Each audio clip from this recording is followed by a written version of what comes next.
Dakar par exemple 7 ki jiite benn mu jël juróom-ñaar yëpp pourquoi pas mënuñu ko woon séddale de telle sorte que ki génn deuxième wala ki génn troisième ku nekk dinañ ko am lu ñu ko sédd ñu am cette diversité. La proportion intégrale rek. Oui beneen bi dama yàgg toog ma ne leen tey opposition bi pour ñu am une opposition forte il faut ñu dem ci opposition boo xam ne dina am benn taxawaay mais su fekkee opposition bi amul taxawaay boobu dina nekk lu jafe je crois qu'ils ont tiré les leçons surtout par rapport aux élections locales et yàlla dëgg la bëgg wax nga ko sànq ci sa biir wax coalition boo fi gis dafa am ay parti xuus maa ñàpp ay yóbbaale ma ay parti yoo xam ne ñetti banderole la ñu am ak ñaar ñu ko jàpp mais quand on parle de Yewwi Askan Wi bu fekkoon ni train la moteur bi il s'appelle Ousmane Sonko il est devenu moteur bi il est devenu une force politique une puissance très politique d'ailleurs dinaa xaw a cokkaas sax Nafi Diallo est-ce que aujourd'hui le PDS dans cette alliance ne donne pas raison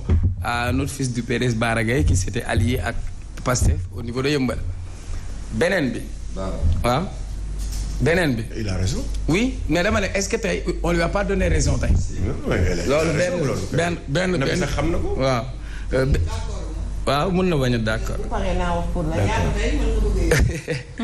beneen bi dinaa la coqaasatam neen ne xale nee na ma laajal leen tey Ablaye Wade est-ce que jotul tey dimension bi mu nekk ñu bañ ko dugal ci langue bi à son âge tey ñu ngi doon wax nul n'est indispensable tey est-ce que jotul woon tey PDS ñu noppal Ablaye Wade mën a jël keneen ko xam ne mën nañ ko fa teg du dëgg loolu beneen question la bu ma jagleel kii beneen bi boo gisee ma wax ko tey da nga gis appareil politique ñaari appareil politique yu mag ñoo fi nekk am na yeneen appareil politique man par principe laay wax lu ma gëmul du ma ko wax mosuma gëm parrainage toog naa fii ma wax leen parrainage bi yëfu caay-caay politique la je l'ai toujours dit Macky dafa fa ñëw yore ñaari mbolde bii c'est un mbolde judiciaire moom lay tàppee ñenn ñi ci ay cas judiciaire la ma waxoon démb laay wax tey parrainage bi c'est un autre mbolde pour bloquer ñenn ñi xam nga keroog bi ma lay seetaan ma xool sa direct nga wax ni parce que les gens se posaient la question comment un parti comme le PDS di manquer ay parrainage wala et cetera un parti assez organisé et structuré après on se retrouve dans ça ça veut dire que dañ doon wax élection législative yi léegi 46 listes lañu amoon beaucoup de ces listes ont été créées tey on se retrouve si ay législatives moins de 10 listes fukk ak juróom ñoo déposé ñi ci seppi mën na juróom-ñaar moi je me pose des questions peut-être waa gëm sa bopp laay xaar bu ñëwee ñu tontul ko seen bopp qu'est-ce qui se passe ñoom présidentiel seen parrainage ñu rejeté leen pourtant feesal nañ stade Amadou Barry qu'est-ce qui se passe bu fekkee élection locale yi ils ont pu exister politiquement en termes électoral ñu am benn poids tey mënuñu jàll ci parrainage je pose deux questions est-ce que soit systématiquement ñoom dañuy déranger gars yi seppi leen teg leen ne le wala ñoom ñoo amul matukaay ak mot gi war ak saytu gi mat ba xool seeni parrainage ça je crois que ce serait bien nga indi leen fi ñoom ñu mën cee tontu beneen bi benn petite déception là. C'est que même foofu tamit ce qui se passe à l'intérieur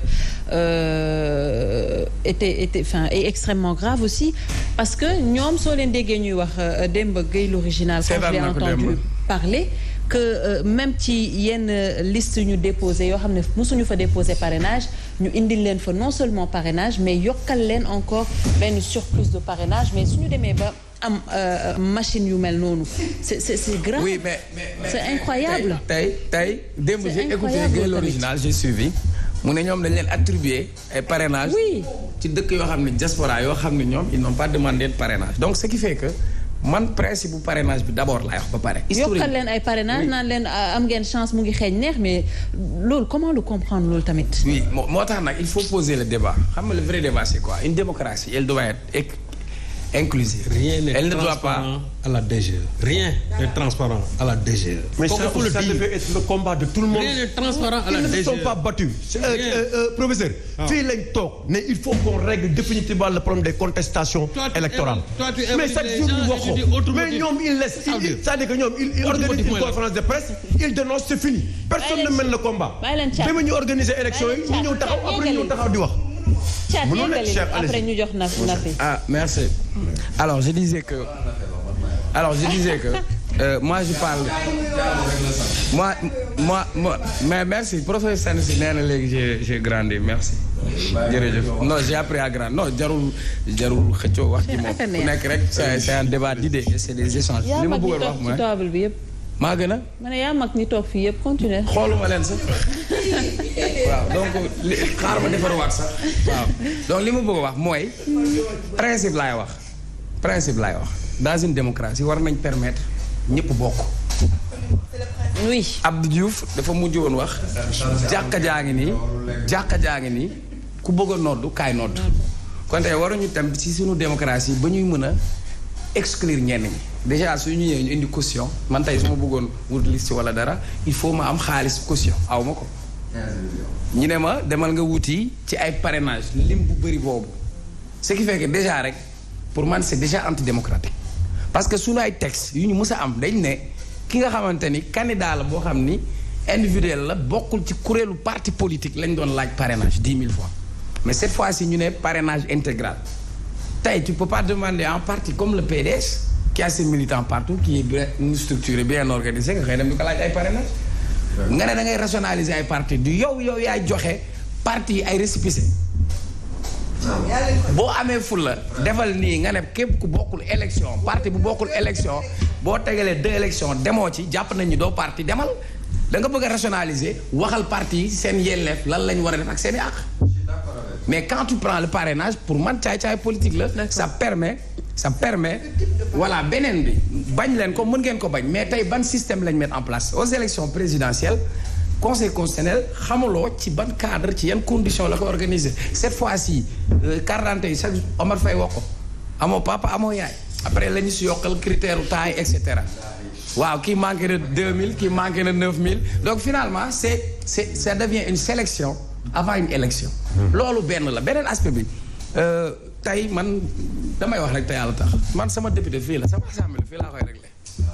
assemblée fii laa koy réglé oui après du ma dem di nekk alalu borom barke parce que dañu bëgg a jël ndaw ñi bu xeex jotee ñu la woy kaalen xeex leer na liste boo ci dem ñi woote ni ñoom ñooy punkal am nañ fi façon responsabilité bu nekk ñii ils ont été ministres ñii ils ont été DG ñii ils ont été député encore pourquoi pas générosité boobu permettre la loolu ñu dem à la base mouiller le maillot jiital ay jeunes je fais un coucou à Aïcha Bakayoko au moins Ablaye Wade jël na 6e xale bu jigéen boo xam sama promotionnaire la ñu ngi jàngandoo et cetera tey ci nan la ñu organiser woo question de positionnement la donc li Ablaye Mbow neex tubaab di wax naan pré-bande qu'est-ce qui fait courir alors que ça soit dans l'opposition ou dans le pouvoir boobu ba léegi teguñu ma fii lañ ma waroon roof ci calcul yi ngay calcul bu ñu ma tegoon fii laay jàll fii mun ma fee jàll alors quand est-ce qu'on aura de véritables députés pour le peuple c'est ça. Après, on va se retrouver avec des gens pour des questions de coalition, pour des questions... réformer le code. Oui, quand vous allez m'écouter et que je vais continuer, merci. Alors, je voulais dire, on a raté le coche parce qu'on n'a pas... On devrait réformer l'Assemblée. Parce que nous, on s'attendait à autre chose. Benen bi, ci li may wax, dafa am Nafi wax na ko. Dafa am lu ñuy wax ay alliance politique.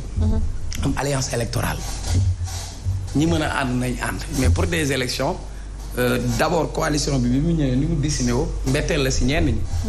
Moi je me suis dit waaw lii moom au moins on va avoir des forces équilibrées parce que tey système au Sénégal permettrul cohabitation ça c'est un autre débat mais quand je suis réveillé j'ai regardé j'ai vu que ci dispatching bi ci ni ñu séddoo dañu ne fépp foo xamante ni PDS moo fa ancré na Wallu génn na Pastef rangé wu si ginnaaw Wallu n'est-ce pas waaw na Yewwi oui ci li ma comprendre ma bëgg tamit ñu leeralal ma ko ñu xamante ni alliance stratégique parce que mënuñu ànd sur la nationale te Omar Faye posé na débat boobu débat bi posé c'est pertinent parce que su fekkoon dañu def une liste unique là l'électeur il serait pas perdu muy benn mais l'électorat ne serait pas dispersé ça veut dire que on aura 2 listes nationales qui sont différentes kii day tibb fële kii tibb fële peut-être pour des questions yu régler yenn questions yi moo tax ñu defee ko noonu moi je m'attendais peut-être ñu ne ñoom ñu ci li ñu waxtaan ñu ne Pikine Wallu moo fa am doole Yewwi Askan Wi na génn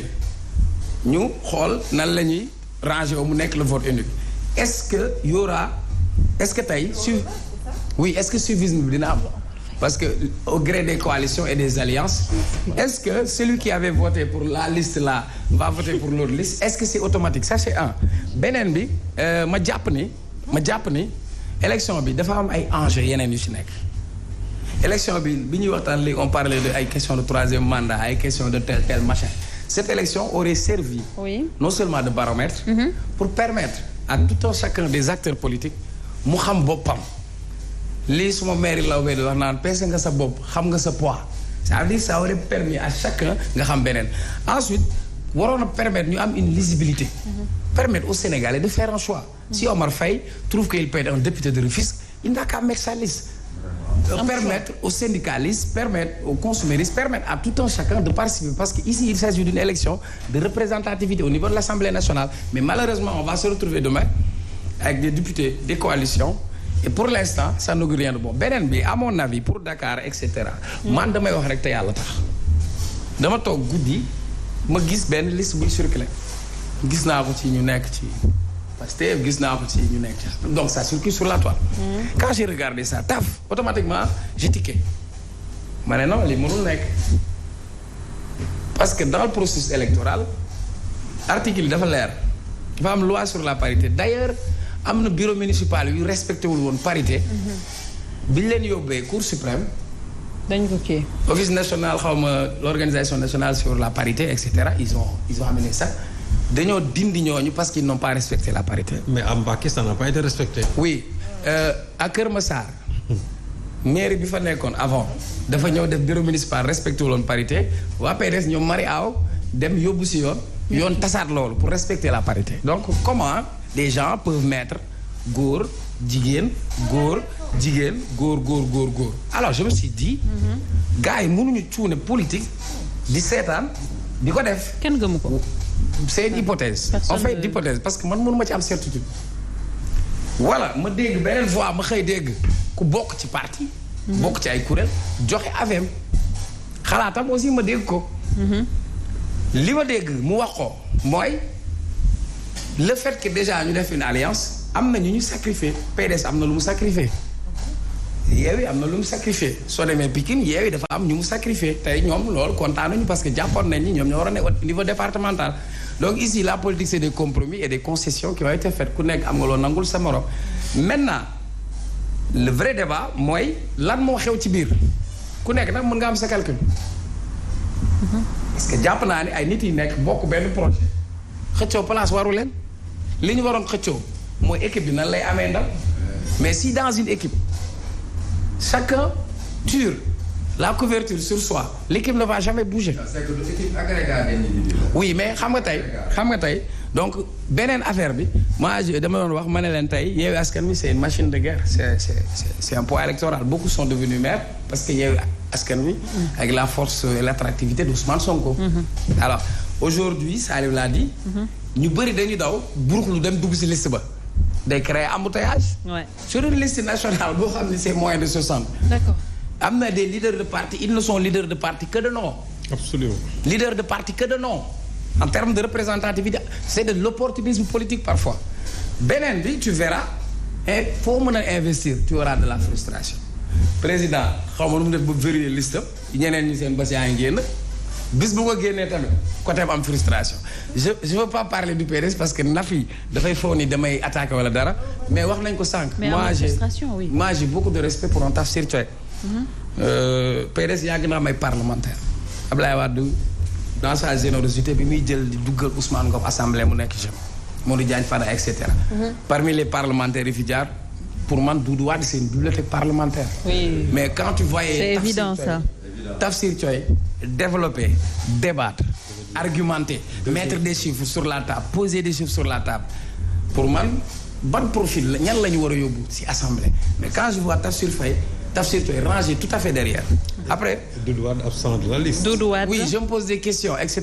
bon Doudou Wade peut-être il n'a plus rien à prouver à l'Assemblée nationale.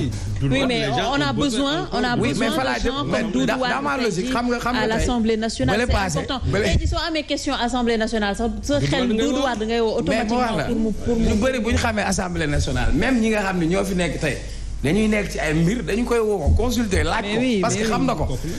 raison de plus l'émission il nous appelle mais je voulais pas ak man mi ak keneen mais li ma bëgg c'est une bibliothèque vivante pour tout le monde mais li ma la bëgg a wax une investiture dafa am ay données yu mu laaj Nafi peut-être jox na ay raisons de structure parallèle et cetera mais Nafi Mayoro qu'est-ce qu'il a dit? Il a dit qu'il s'est senti